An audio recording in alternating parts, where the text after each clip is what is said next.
Everyone, I am Priya, student teacher of Army Institute of Education, batch 2022-24, and I am here to have a book talk. I have taken the book The Courage to be Disliked.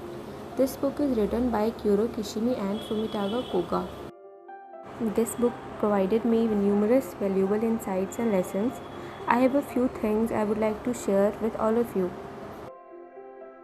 We determine our life according to the meaning we give to our past experiences. Your life is not something that someone gives you, but something you choose yourself, and you are the one who decides how to live. People can change at any time, regardless of the environment they are in.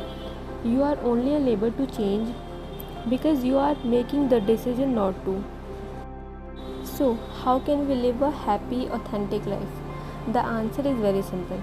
We are unhappy because we don't have enough courage to be happy. Individuals are bound by their past societal expectations or opinion of others. We should have the courage to accept the dislike or disapproval of others. Moving forward, in contemporary times, it seems that we are neglecting an important aspect, and that is the courage to be normal. We probably rejecting normality because we equate being normal with being incapable. Being normal is not being incapable. One doesn't need to flaunt one's superiority. Our focus should be on prioritizing the pursuit of a fulfilling and joyful existence. One more crucial lesson that I have learned and incorporated in my life is about anger. Anger is a tool that people use to take revenge, and it can be taken out as needed. As soon as we get angry, there is no control on us. Let's understand this concept with an example.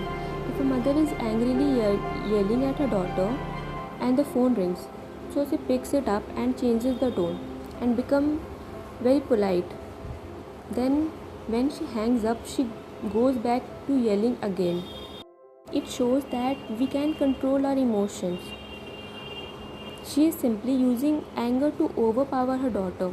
So it is clear that anger is a means to achieve a goal, and the goal is to let out your frustration.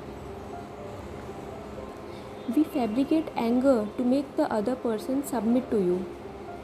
So, this book will greatly assist you in understanding a wide range of concepts like how to deal with traumas, how to be free from others' expectations, and most importantly, how to live a happy and productive life.